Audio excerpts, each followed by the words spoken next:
đơn vắng ai. Cơn mưa lao sao, cơn mưa nhớ ai. Ôi hạt mưa rơi khóc thầm. Anh đang nơi đâu, anh thương nhớ ai. Bao đêm cô đơn vắng anh, mong cho đôi ta bên nhau mãi thôi, cho hạt mưa rơi hết buồn.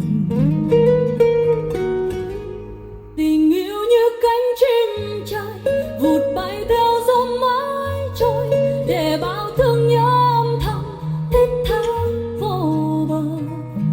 Đèn khuya cô thấu hay chăng, lẻ loi tôi đang ngóng trông, nhìn mây mưa cứ trôi hoài khát khao chờ mong.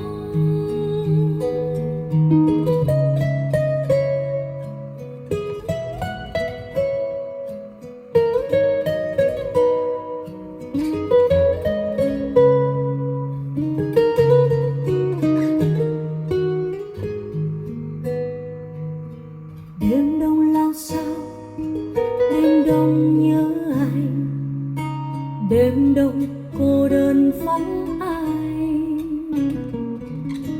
Cơn mưa lao sao, cơn mưa nhớ ai. Ôi hạt mưa rơi khóc thầm. Anh đang nơi đâu, anh thương nhớ ai. Bao đêm cô đơn vắng anh, mong cho đôi ta bên nhau mãi thôi, cho hạt mưa rơi hết buồn. Tình yêu như cánh chim trời vụt bay theo gió mãi trôi, để bao thương nhớ âm thầm thiết tha vô bờ.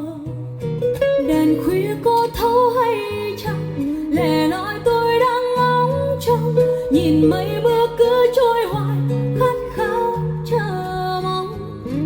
Chợt nghe như tiếng anh cười, cỏ cây như muốn níu chân, nhẹ nâng câu hát ban đầu dấu yêu tuyệt vời.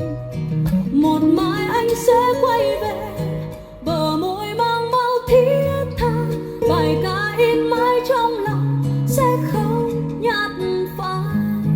Tình yêu như cánh chim trời vụt bay theo gió mãi trôi, để bao thương nhớ âm thầm thiết tha vô bờ.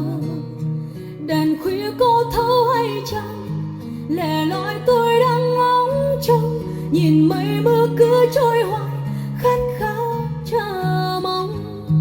Chợt nghe như tiếng anh cười, cỏ cây như muốn níu chân, nhẹ nâng câu hát ban đầu dấu yêu tuyệt vời.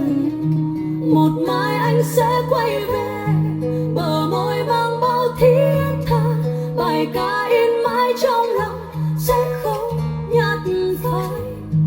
Một mai anh sẽ quay về,